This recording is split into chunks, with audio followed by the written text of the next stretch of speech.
Swayam Prabha. Digital India. Educated India.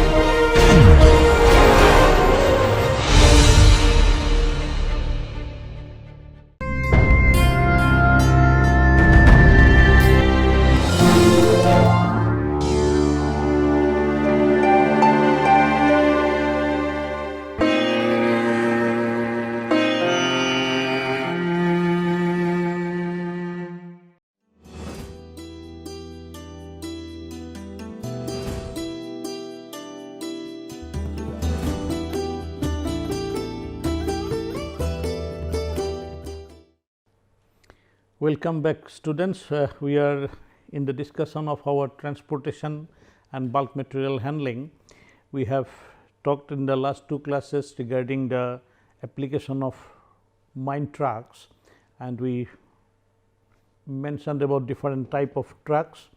So, today we will be telling about some of the recent developments that are taking place, and also that so that after this class you should be able to compile the trends of development and then see that how our future of this truck transportation is leading to, and what are the different hybrid systems are now being available.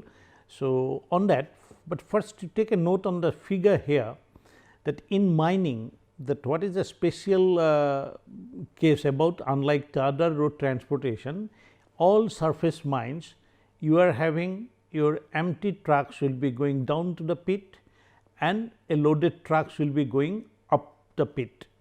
Now, this case can be reversed in the case of sometimes in hilltop mining, that in some cases in the hilltop mining you will be taking down also with loaded material. However, within the pit there will be always this loaded truck will be coming from the pit bottom to the pit surface, and even in hilltop mining the pit surface will be at a higher elevation than the where the excavation is taking place. So, earlier this all the time it was being raised the powered by your diesel engine, and then while going down you are using the same engine power for braking the, that is giving the braking energy, so that the machine does not get overrun with those heavy load. So, there certain developments have taken place over the years, so that you should look into this, but here the main issue is under the uphill condition, when it is going up, that mechanical energy generated by the engine is transformed into the electricity via a generator, and the electric energy is then sent to the electric wheels after being rectified, inverted and transferred into mechanical energy again to the drive the truck. So, this is a system that how mechanical and electrical energy conversion is taking place in the truck, and then you are optimizing the use of energy, and during the downhill condition the regenerative braking energy generated by the in-wheel motors is fed into the braking resistance, which transforms the electricity into heat to provide braking torque. So, there is two things over here. While you are going down, that nowadays in electro wheel drive, the electrical energy is that your wheel motor, this will be working in a generator mode and it will provide the braking energy. So, these systems are nowadays being used, but while coming to this type of stages, if we look back into how the total mine transportation started developing, if you look this dump truck what you see today, the gigantic trucks we have talked about, but by 1884 when its first the concept developed, it was a wagon dumper. You can see that just like a system where you have just only learning how to topple it, that is to that exactly using the lever energy and putting it there, so that it can dump. This type of systems were used for cleaning, garbage cleaning purposes. It started working, and from there when it started developing, it was in 1897 that your steam motor tip cars, that time it was called a tip car, which was developed, as you can see in this figure. This was also for this garbage clearing, but in mining, this Euclid company, they made in 1934 a truck which were having a system of this body, dump body, to do this dump car. Now, from that, in almost last 100 years, almost about last 80-90 years, there has been tremendous development, and these developments which have taken place in the early 50s, there were only 27 to 35 tonner dumper, and then while coming into in 6 decades, this capacity from 35 tonner dumper, it came up to 500 tonner dumper, which Belarus mining machinery manufacturing company, they have produced this 500 ton dumper. Now, if you see that there in such a big dumper, this has the wheel base has again that increase up to 8 meter. You know about that wheel base. Wheel base is exactly the central line, this center to center distance of the two axles, when there is a 2 axle trucks are there. Now, this whole length, it is the over that exactly this wheel base is between the axle distance, but the whole truck, this has gone up to 20.6 meter. You can think how big it has gone to, and then almost 10 meter width of this truck for carrying a, and then for these things, when it is constructed with such a huge thing, almost 360 ton is the its own carb weight, that is without load, and then that means when you are giving a 500 ton to it, almost your 860 ton of load of the whole gross vehicle weight is moving over the road. So, this is a tremendous development. Now, you can see if you go little bit basics of the machines, that you know that wheelbase, as we said, that this is between these two axles, but if there are multi axle, then the central between these two axles up to here, this distance is taken as a wheelbase. Now, what happens over here, that is exactly in a truck, your basic importance or basic attention is it should be stable, and on the stability, this wheelbase and at your center of mass, and then how exactly your the two moments against this the front axle and the rear axle, that will have to be balanced. So, that is because if this is not properly designed, it may lead to a problem.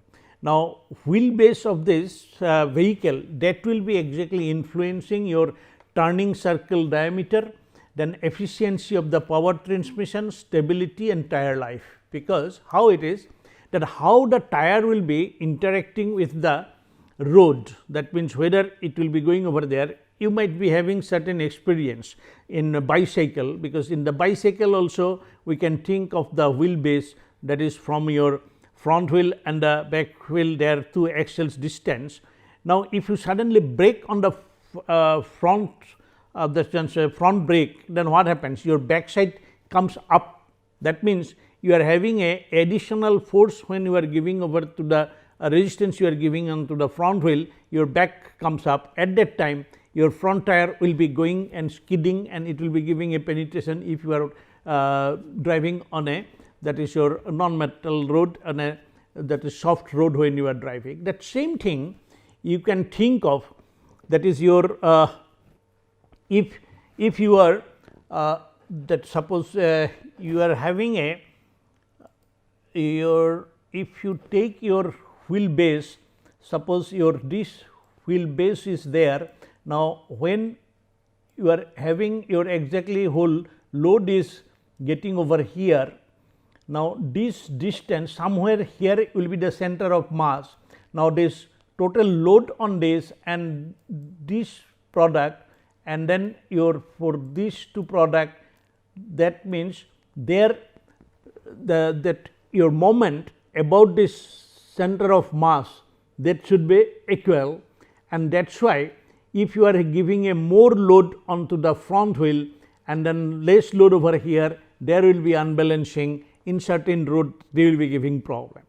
Now, a vehicle with shorter wheelbase would most likely going to have a shorter deck length, and whereas a longer wheelbase vehicle, it is going to have a longer deck length, and as a shorter wheelbase vehicle will have shorter turning circle diameter as well as a better power transmission. A longer wheelbase vehicle would tend to have better stability. That is why you might be seeing that sometimes some of the trailer on the road where your heavy loads are taken in a multi-axle things, they are normally of the longer size, and that is why when we are having your say very high capacity trucks, their wheelbase is more. There the more of the basics you can study in the basic engineering purposes, or we can do some numerical on it later on if time permits, but let us see what are the different components of the truck. The trucks, we have already seen that it has got the drive components, it has got the structural components, it has got the operational components and safety components. Now, when we talk about the trend of development, that development over the last 4 or 5 decades have gone tremendously on this. Only in recently the control area and this your energy and the power transmissions area, lot of development have taken place. The drive components, you have got the mechanical drivetrain and accessories or electrical drivetrain and accessories.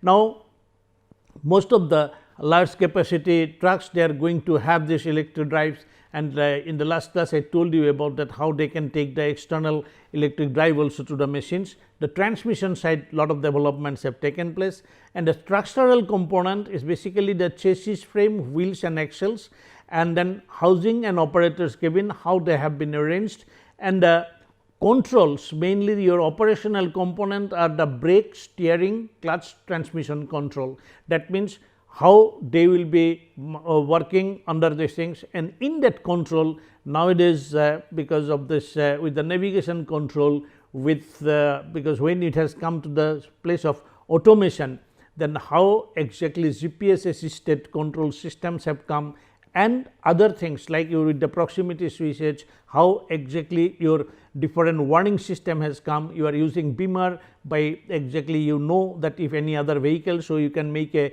collision can be avoided totally. Those in things have got developed recently, and the safety component is that which gives you the control and alarms. Say for example, nowadays you cannot, because such a very high truck when it is working, it cannot see, the operator cannot see by the sides or at the back. Now, that is why when it is reversing, sometimes even a small car is there, they may get accident. Nowadays, you are having CCTV type of things as well as there is a now geofencing arrangements can be made, that if anything comes within a particular periphery about the truck, there will be a signal and warning systems will be there. So, those type of safety components are there. Moreover, in the past there were number of accidents, that is trucks caught fire. Now, that fire accidents on a such type of large truck is now the incident of yesterday, because today we have got very good fire extinguishing system and warning system, where from the fire can come up, and there is a automated protection systems are there. So, this is the things which have got developed. So, now you will have to start searching and compiling that what are the different trends of development in this area over the years. Now, when you see about this your developments, particularly drive developments, there are number of drive components, that is your high speed diesel engines and then low speed diesel engines, they started coming up, and then the power output, which is earlier, that is your from 1800 HP, today there are the very large things. Then your in case of your in the range of your 900 to 1000 RPM, we are getting your this 200, 350 tonner trucks, they have got a different things, that is that they have got their range up to 3300 HP engines are being employed today, but that power, it can be a electric drive trains in which that you are having the engine is running an alternator, from the alternator it is coming to a power converter and it is giving to the grid, and from there on the wheel there are the electric motor, and then these electric motors are getting this you are driving the car. But in case of your mechanical drive train, you are having that simple systems with the engine, torque converter, transmission, differential, and then with the final drive you are having these things. So, that in a electric drive system, we talked to you also earlier that how a powerful diesel engine drives a generator, and the generator's output powers a large geared down DC motors and which are mounted on the wheels, and the current to drive the motors is controlled by a power management system, that is the electronic control unit has become now an important part in a dumper operations. Now, by pressing the accelerator, an electric signal to the engine electronic governor that causes the diesel engine to speed up, and this drives the alternator. So, if depending on the power requirement, if you are going uphill, at that time more generations can be done by, that means your that intelligent smart systems can monitor that and accordingly give the signal, so that your the generator will be generating more power. The electric motor also serve as a retarder, with the motor being converted to a generator and energy dissipated at heat by air cooled resistors. These are the systems which have already been introduced compared to the earlier, that what was the mechanical drive system, in which the transmission systems were going up to the final drive at the wheel. The transmission was fully automated power shift transmission consisting of a torque converter, clutch operated planetary gear system, a hydraulic controls, and automated direct drive lockup in all ranges. Here comes now things we will have to know what exactly these transmission systems are. If you see that the 35 tonner truck, when it was there in 1950s, 60s, these Ellison transmissions, that hydrostatic transmissions that came, and slowly there were a lot of developments over here, and today we are having those automatic transmission. The transmission usually uses this hydraulic retarder, so that the transmission can be used for braking. That is the same the principles that is used, that is at the time of going downhill, that your energy will be applied in the braking, so that it does not get overspeeded. The final drive comprises of the drive shafts, differential, full floating axle shafts, and planetary gears within the drive wheels.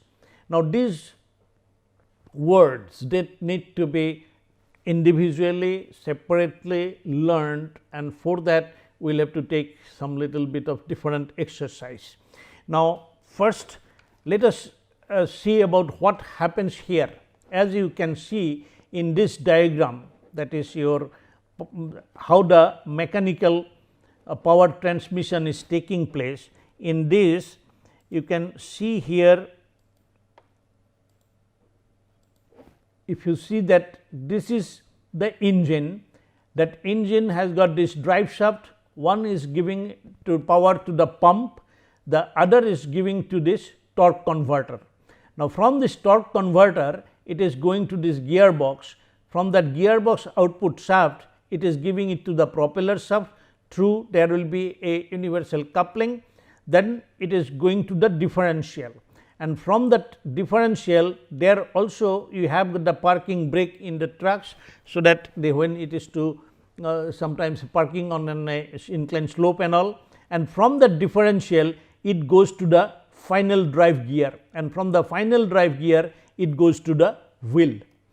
But this system, in order to obtain your optimum performance for vehicle, the system control by regarding to the load variations and conditions, now we have got very improved version of it, by which your the whole transmission and the gearbox can be controlled. If you can see over here again, what is there from the engine and the torque converter and the gearbox, that main portions over here, they have got now different type of sensors, they need to be monitored. That is the result of the all mechatronics development, which gives your mainly the engine speed sensor and the throttle angle sensors, and they give with the torque converter there are number of these your valves and their oil temperatures, their current gear, which gear has been selected, and then at what speed the vehicle is there. These whole units are now that sensor based,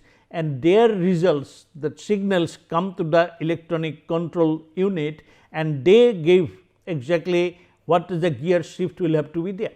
So, that means depending on when you are going upgrade, that means you are requiring now more energy, more torque is required. So, at that time that your at what speed it will go, that will be decided by this unit, and then accordingly you will be doing the gear shift, that is your you will have to put that thing. So, these systems are now being introduced. Now, as things, simple things, as you can recapitulate whatever you have learned in your earlier classes regarding the different type of brakes, that your in a truck you have got a dynamic retarder system to slow the truck on the grades, and when preparing to stop the works by converting the wheel motor into generator, but instead of using the current, the wheel motion is changed into electric power. So, that is the basic concept in your dynamic retarder system. And a mechanical brake, you have seen that mainly the disc brakes are used, and where your whole brake is hydraulically operated. When you will be pressing the operator's pedal, at that time the hydraulic fluid will go and it will actuate that disc or a drum, and that will be exactly retarding your or giving additional resistance to the wheel, so that it will stop. So, that large truck, for large haul trucks, drum or disc brakes would heat up quickly. That is why to control speed on downgrades, large trucks use hydraulic resistance applied to the drivetrain.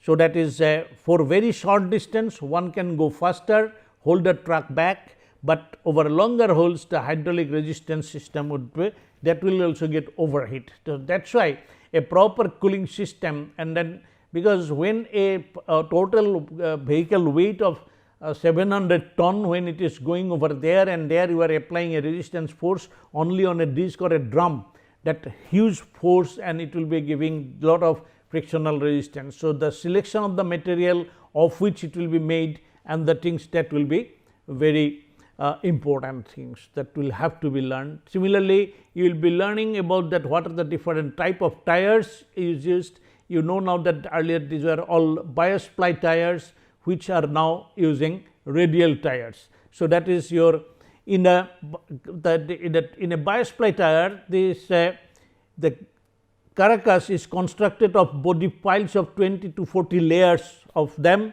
and a rubber cushioned nylon fabrics are used. But in radial tires, their carcass is made of single heavy ply of steel cables, and that is why they are more durable. And in the tread area, the body plies of the steel cable belts are overlaid crossing the tread and contrarate. And this, how these tires, what type of tire you will be selecting is another issue.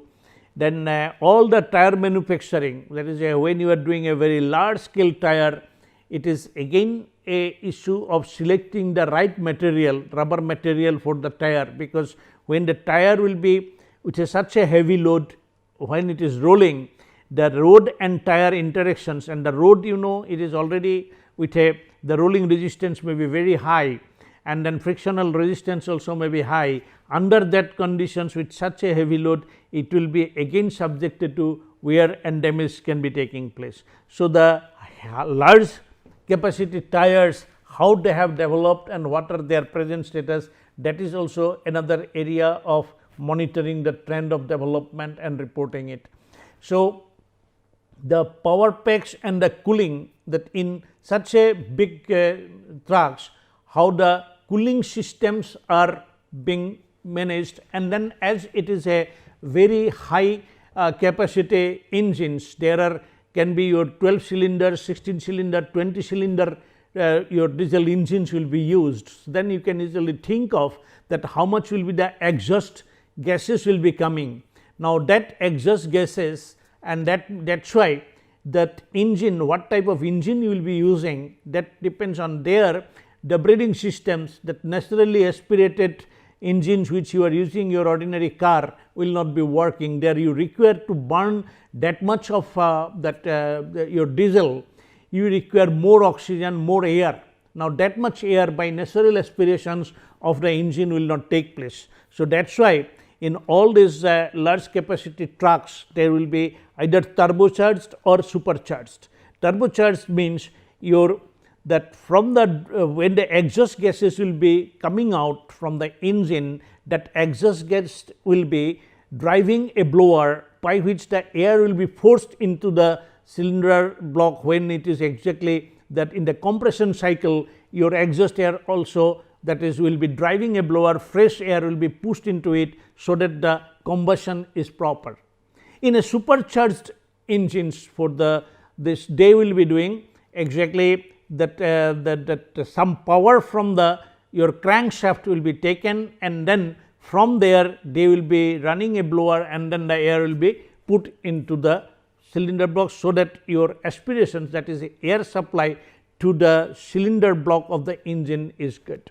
Now, the other thing is that the cooling, because such a, when you are having such very high power 3200 HP engines, when it will be operating, there will be lot of your this heat energy will be generated. So, their cooling systems also have got lot of developments over the years. So, you will have to see then the other developments which have taken place in the dump bodies.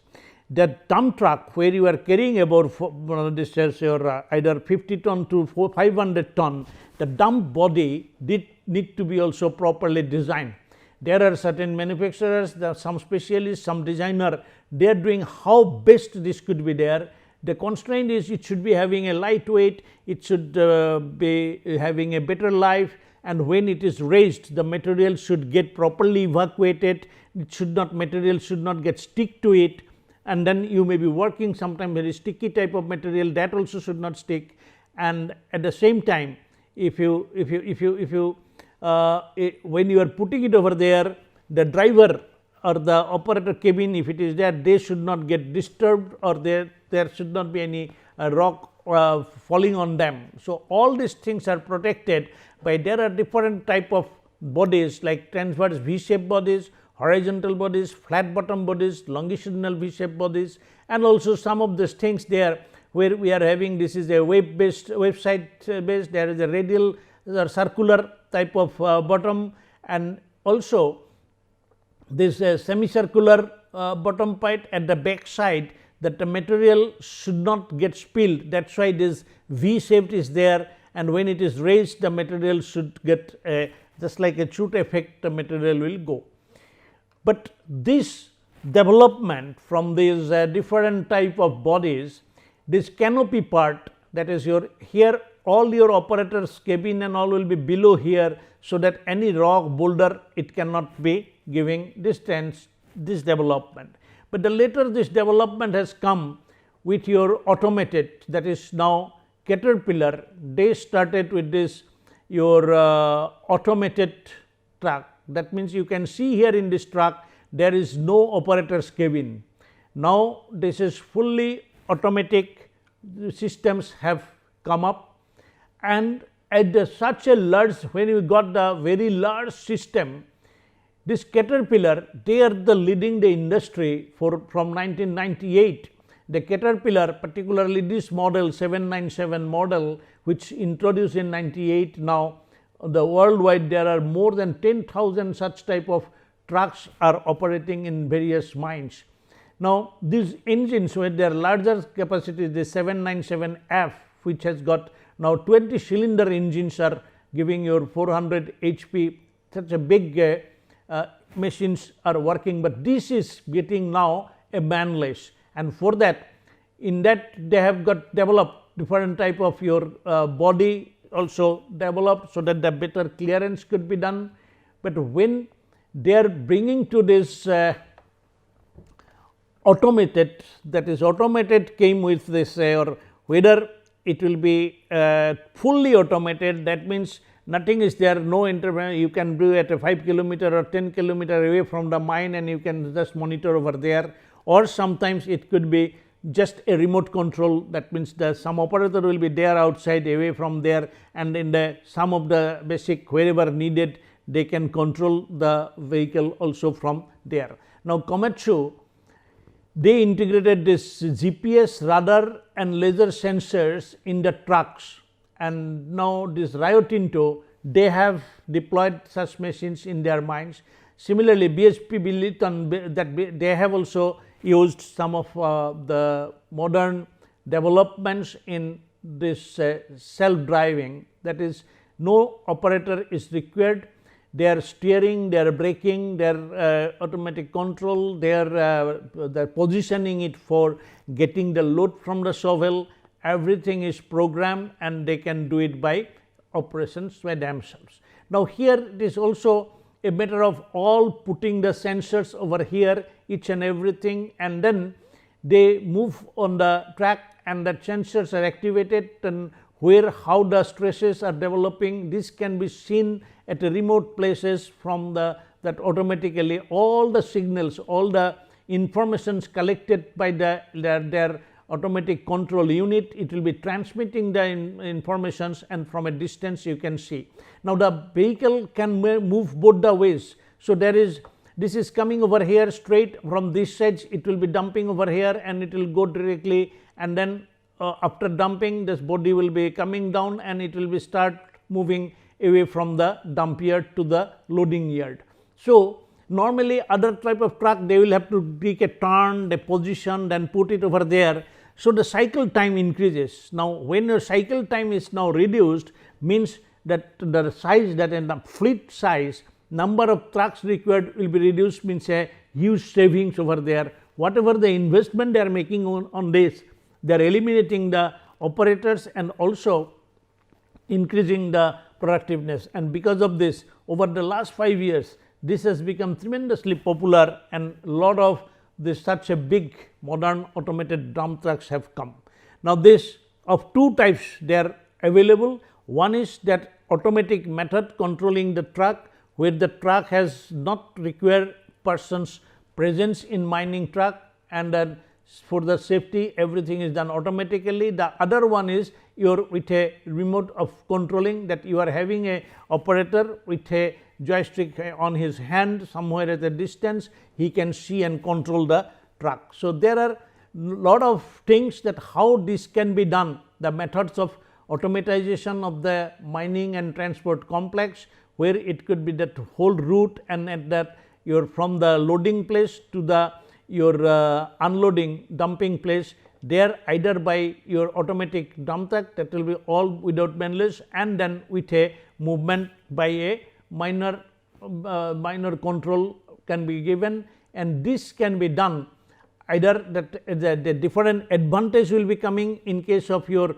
when you are doing the operator method, that means you are controlling the mining and transport complex, it will give, it will exactly the disadvantage is that your in case of your when an operator will be doing, there is safety is less, human factor involved, reduced performance and cabin availability. But when you are using automatic control, there will be some difficulties in the position of the dump truck adjustment in the loading area. So, sometimes if there is a little control differences while the shovel is loading over there, if there is any error, then the whole material will not get loaded over there and the truck will start moving empty. So, that is why when you are using this with a controlling the mining and transport complex, then you can avoid such type of mismatches and you can control in a better way. So, coming to this, that what type of technology, you will have to search into this technology, that there are mainly the mirror beacons, that is for giving the warning systems with that light itself. It will find out, they see the reflector and then they give warning systems. There are fiber optic gyroscopes type of technology is there, and then there are watching cameras are there, infrared sensors are there. These technologies need to be explored, but the most important thing is there, these are coming with a GPS system, that their global positioning system has been used, whether it is the global orbiting navigation system that Russia has given, or they are using this American with the GPS system, or that your Galileo system of Europe, and wherever your the satellites are there, your receiving sections in the truck, they can be located, their location is precisely done. Whenever their receiver will be locating at least 4 satellites, their positions are precisely known, the routes and everything is predetermined, so that the truck can be controlled. That navigation control system has come, which were there earlier in the truck dispatch systems, which used to be there from the early 80s, but only what has come today is much smarter. So that earlier with the truck dispatch system, with the locally within the mine with the radio frequency, they were monitoring each of these things and they were improving the allocations of the dumper with a particular shovel and taking the materials, so that you could optimize the time. But now that whole thing is coming as a automatic, then your system control become more easier with the use of this navigation system. So there are a lot of developments in this area. I have just given you a only introduction of it, some of the references are there, but what you must do is, this is not the end of it, it will have to, there are now many hybrid electric vehicles have come, battery electric vehicles have come, and there are number of different substitute for this. Our diesel engines have also come, so that it will not be giving your emissions. Exactly, emission control will have to be there, because this greenhouse gases which will be coming from the diesel engines are harmful. So there certain controls have come, and then the automated truck has become, now it is increasingly becoming popular in India. It has not yet come in that way. So we need to do some more work on it, so that we can indigenously develop and retrofit some of our existing trucks. For these things, what is required is a systematic study of the recent developments, and then where it is there, what are the available technology, and then the students must do some of the desktop study modeling, and that desktop study modeling purposes. So whatever we have discussed here, all the things you need not know. What you need to know is that how the development is taking place, take some small work as a simple project, take a learning activity, and try to know that where in our existing system, what are the gap, and in that what new and simplistic method can be introduced. So this requires a little bit more studies, but I hope this is a introductions you will keep in mind and take some learning activities to make and prepare some notes on recent developments, trend of developments of trucks. And I hope in the next class we will be introducing some other type of transportation systems that are being used in our mines for large scale transportation of bulk materials. Thank you.